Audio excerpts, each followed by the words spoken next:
નમસ્કાર વિદ્યાર્થી મિત્રો, the HB Kapadia group of schools વતી હું મહેશ પટેલ આપ સૌને શૈક્ષણિક પ્રવૃત્તિની અંદર આવકારું છું. ધોરણ 9 સામાજિક વિજ્ઞાન વિષયની અંદર આપણે પ્રકરણ 1 ભારતમાં બ્રિટિશ સત્તાનો વિકાસ આ સંદર્ભે છેલ્લા લેક્ચરની અંદર પ્લાસીના યુદ્ધ વિશે આપણે સમજૂતી મેળવી ચૂક્યા હતા. હવે આગળના સમયકાળની અંદર અંગ્રેજો ભારતમાં કે તે બ્રિટિશ સામ્રાજ્યનો વિકાસ અને વિસ્તાર કરે છે એનો અભ્યાસ કરીએ. પ્લાસીનું યુદ્ધ 1757 પછી બંગાળનો નવાબ મિર્જાફરને બનાવવામાં આવ્યો. મિર્જાફરને જે વિશ્વાસુ વ્યક્તિઓ હતા એમને ફોડી લોભ લાલચ આપી પોતાના પક્ષે કર્યા અને અંગ્રેજોએ પ્લાસીનું યુદ્ધ જીતી ગયા. પરિણામ શું આવ્યું? તો પ્લાસીના યુદ્ધ પછી મિર્જાફર નવાબ બન્યો, સિરાજુદ્દૌલા હારી ગયો. અંગ્રેજોને 24 પરગણાની જાગીર મળી. હવે આગળ બક્સરનું યુદ્ધ કઈ રીતે અસ્તિત્વમાં આવે છે તો એનું કારણ પહેલાં આપણે જોઈએ. બક્સરનું યુદ્ધ 22 ઓક્ટોબર 1764ના રોજ થયું. હવે પ્લાસીના યુદ્ધ બાદ અંગ્રેજોએ બંગાળના નવાબ પાસેથી જુદા જુદા બહાને પુષ્કળ ધન મેળવ્યું. તો આ સમયે બંગાળનો નવાબ હતો મિર્જાફર. વધુ અધિકારો મેળવવાની લાલચમાં કંપનીએ મિર્જાફરને ખસેડી મીર કાસિમને બંગાળનો નવાબ બનાવ્યો. એનો અર્થ કે મિર્જાફર અંગ્રેજોને પોતાની અપેક્ષા પ્રમાણે અધિકારો મળતા ન હતા, એટલે મિર્જાફરના સ્થાને નવો નવાબ બનાવ્યો મીર કાસિમને. કંપની માટે મીર કાસિમ તો મિર્જાફર કરતાં વધુ મહત્વાકાંક્ષી સાબિત થયો.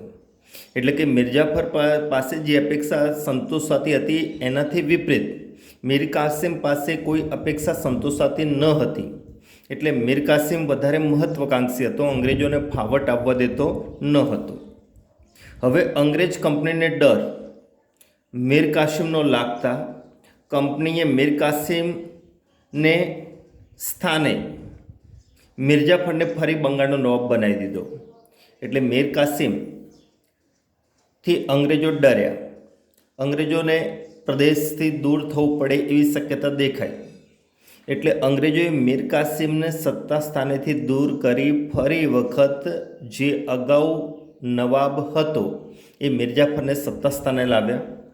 હવે મીર કાસિમે શું કર્યું તો મીર કાસિમ બંગાળથી સીધો અવધના નવાબને શરણે ગયો. એટલે કે એ સમયે ઉત્તર ભારતની અંદર અવધનો જે નવાબ હતો એ નવાબ પાસે ગયો. અને એ જ સમયે જ્યારે મીર કાસિમ અવધના નવાબને શરણે ગયો એ જ સમયે મુગલ બાદશાહ શાહ આલમ પણ ત્યાં આવ્યો. એટલે નવાબને અવધના નવાબ પાસે બે નવાબ આવ્યા. એક તો મીર કાસિમ જે બંગાળનો નવાબ હતો અને મુગલ બાદશાહ શાહ આલમ એ પણ ત્યાં આવ્યો. એટલે આ રીતે અવધના નવાબ, મીર કાસિમ અને મુગલ બાદશાહ આ ત્રણેયનું ત્રિપુટી સૈન્ય, સંયુક્ત સૈન્ય ભેગું થયું. અને આ લોકોએ ઉત્તર ભારતમાંથી અંગ્રેજોનો પગ પેસારો દૂર કરવા માટે સામે ઈસ્ટ ઇન્ડિયા કંપની એટલે કે અંગ્રેજો વિરુદ્ધ બક્સરના મેદાનમાં યુદ્ધ 22 ઓક્ટોબર 1764ના રોજ કર્યું. એટલે આ યુદ્ધ થયું ક્યારે? 22 ઓક્ટોબર 1764. કોની વચ્ચે થયું? તો અવધનો નવાબ, મીર કાસિમ, મુગલ બાદશાહની સંયુક્ત ત્રિપુટી સૈન્ય અને ઈસ્ટ ઇન્ડિયા કંપની એટલે કે અંગ્રેજો વચ્ચે થયું. તો આ રીતે બક્સરનું યુદ્ધ થવાનું મૂળ કારણ મીર કાસિમને સત્તા સ્થાનેથી દૂર કરવું, ઉત્તર ભારતમાં અંગ્રેજોનો વર્ચસ્વ વધવું, આ કારણ જવાબદાર કહી શકાય. હવે યુદ્ધ બાદ પરિણામ શું આવ્યું? તો અહીંયા ત્રિપુટી સંયુક્ત સેનાનો પરાજય થયો. એટલે કે આ ત્રિપુટી સૈન્ય હતું એ સૈન્યનો પરાજય થયો. કંપનીને બંગાળ, બિહાર, ઓરિસ્સાની દીવાની સત્તા મળી. દીવાની સત્તાનો અર્થ થાય મહેસૂલ ઉઘરાવવાની સત્તા, જેને દીવાની સત્તા કહી શકાય. તો આ પ્રકારે બક્સરના યુદ્ધમાં અંગ્રેજોને જીત મળતા અંગ્રેજો સાચા અર્થમાં બંગાળ, બિહાર અને ઓરિસ્સા પ્રાંતની અંદર હુકુમત સ્થાપી મહેસૂલ ઉઘરાવવાની સત્તાઓ પ્રાપ્ત કરી. હવે તમે જો કે કંપની શાસનનો ઉત્તરોત્તર વિકાસ કેવી રીતે થાય છે એટલે કે કંપની ઈસ્ટ ઇન્ડિયા કંપની ભારતમાં કઈ રીતે આગળ વધે છે. હવે બંગાળ, બિહાર, ઓરિસ્સામાં દીવાની સત્તા મળી એટલે 1773માં એક નિયામક ધારો કંપની દ્વારા પસાર થયો. નિયામક ધારો એટલે કે અલગ અલગ કંપનીના માણસો પર નિયમન કે અંકુશ મૂકતો આ ધારો હતો, એટલે એને નિયામક ધારા તરીકે ઓળખવામાં આવે. આ કાયદા પ્રમાણે, ધારો એટલે કે કાયદો, બંગાળના ગવર્નરને ગવર્નર જનરલ બનાવવામાં આવ્યો. એનો અર્થ એવો થયો કે પહેલાં મુંબઈ, ચેન્નઈ અને કલકત્તાના ગવર્નરો અલગ અલગ હતા. હવે આ બધા ગવર્નરનો એક ઉપરી ગવર્નર એટલે એને કહેવાય ગવર્નર જનરલ, અને બાકીના ગવર્નર આ ગવર્નર જનરલના હાથ નીચે કે અંકુશ હેઠળ કામ કરે. કંપનીના વેપારી અને રાજકીય હિતો તથા તેમની પ્રવૃત્તિઓને ગવર્નરના અંકુશ નીચે મૂકવામાં આવી. એટલે કે કંપની ઈસ્ટ ઇન્ડિયા કંપની હતા, એના વેપારીઓ અને રાજકીય હિતો આ બધી પ્રવૃત્તિઓ પર અંકુશ મૂક્યો. કેમ અંકુશ મૂકવો પડ્યો? કારણ કે ઈસ્ટ ઇન્ડિયા કંપનીના અધિકારીઓ કંપનીમાં નોકરી કરવાની સાથે સાથે પોતાનો વેપાર પણ કરતા હતા. એટલે એ લોકો પર અંકુશ મુકાયો કે અધિકારી તરીકે સર્વિસ કરવી કે સ્વતંત્ર બનીને વેપાર કરવો, બે પૈકી કોઈ એક પ્રવૃત્તિ કરવા ઉપર ભાર મુકાયો. અને આ બધી ગતિવિધિઓ ગવર્નરના અંકુશ નીચે મૂકવામાં આવી. એટલે ગવર્નરના અધિકાર હેઠળ આ દરેક વ્યક્તિ કામ કરે. ગવર્નર જનરલ નીચે મુંબઈ અને મદ્રાસના ગવર્નર અને તેની કાઉન્સિલને મૂકવામાં આવી. એટલે બંગાળનો ગવર્નર ગવર્નર જનરલ બનતા મુંબઈ અને મદ્રાસના ગવર્નર પણ ગવર્નર જનરલના અંકુશ નીચે આવ્યા, વત્તા કાઉન્સિલ એટલે કે કાર્યરત વહીવટી સમિતિ પણ મૂકવામાં આવી. અને આ રીતે વોરન હેસ્ટિંગ્સ ભારતનો પ્રથમ ગવર્નર જનરલ બન્યો. વોરન હેસ્ટિંગ્સ એ ભારતનો પ્રથમ ગવર્નર જનરલ બન્યો. હવે ભારતની અંદર અલગ અલગ ગવર્નર જનરલો આવ્યા. તો આ ગવર્નર જનરલોએ ભારતમાં કેવી રીતે રાજ્ય વિસ્તાર કર્યો અને કેવી રીતે ક્યાં યુદ્ધો કર્યા એની હવે આપણે વિગતે માહિતી મેળવીએ. તો પહેલાં જોઈએ વોરન હેસ્ટિંગ્સ. તો હેસ્ટિંગ્સના સમયમાં મરાઠાઓ સાથે પ્રથમ મરાઠા વિગ્રહ અને મૈસૂરના હૈદર અલી સાથે દ્વિતીય મૈસૂર વિગ્રહ થયો. એટલે વોરન હેસ્ટિંગ્સે પ્રથમ મરાઠા વિગ્રહ અને દ્વિતીય મૈસૂર વિગ્રહ થયો. અને બંને સત્તાનો સામનો કરતાં કરતાં કંપનીની મુશ્કેલીઓ વધી ગઈ, કારણ કે હજુ ભારતની અંદર અંગ્રેજો મજબૂત એટલા બની શક્યા નહોતા કે જે ભારતીય નવાબ કે સત્તાનો વિરોધ કરી શકે. એટલે આ બંને સાથે યુદ્ધ કરતાં કરતાં અંગ્રેજ કંપનીની મુશ્કેલીઓ વધી ગઈ હતી. આ પછી ભારતની અંદર ગવર્નર જનરલ તરીકે આવનાર હતો લોર્ડ કોર્નવોલિસ.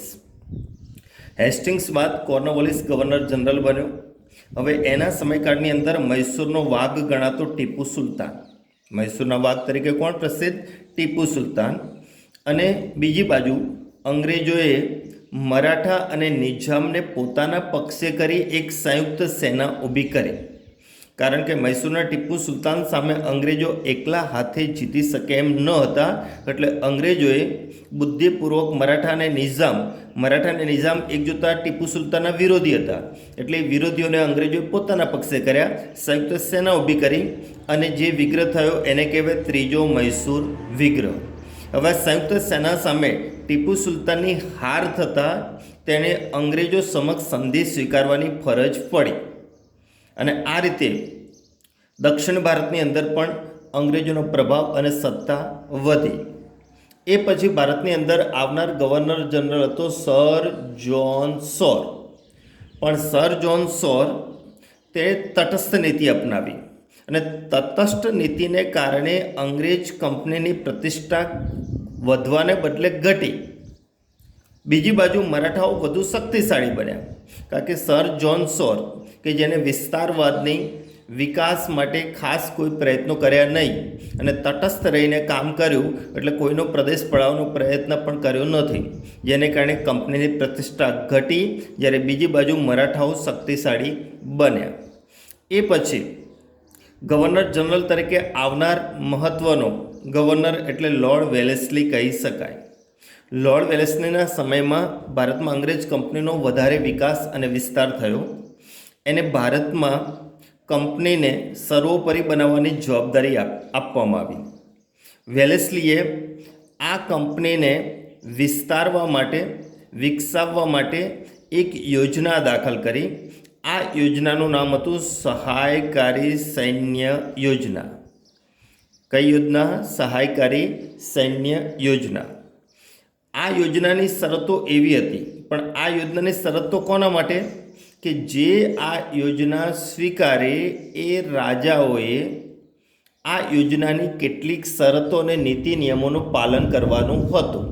તો આ યોજનાની શરતોમાં આપણે જોઈએ તો મુખ્ય શરત પહેલી હતી કે જે રાજા સહાયકારી સૈન્ય યોજના સ્વીકારે એમને તાલીમ પામેલું સૈન્ય અંગ્રેજો આપશે, વત્તા રાજ્યની આંતરિક અને બાહ્ય રક્ષણની જવાબદારી અંગ્રેજ કંપની કરશે.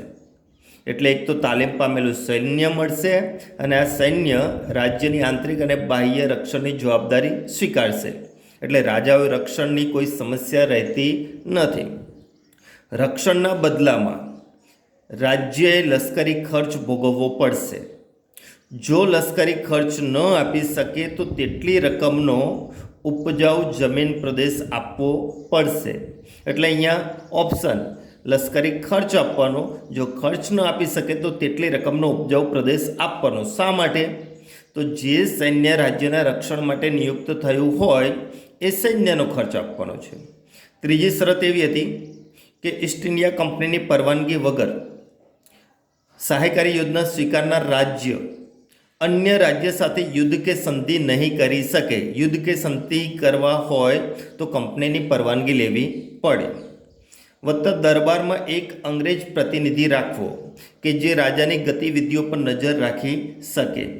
વત્તા યોજના સ્વીકારનાર રાજાએ અન્ય વિદેશીને રાજ્યમાં નોકરી માટે રાખવાના રહેતા નથી. તો આ 5 સહાયકારી યોજનાની શરતો હતી અને આ શરતો જે યોજના સ્વીકારે રાજાએ પાડવાની રહેતી હતી. હવે આ યોજના સ્વીકાર કરનાર રાજ્યો કયા હતા? તો આ યોજના સ્વીકાર કરનાર રાજ્યોમાં નિઝામ, મૈસૂર, અવધ, ગાયકવાડ, સિંધિયા, ભોંસલે રાજા, હોલકર, આ બધાએ સહાયકારી યોજના સ્વીકારી.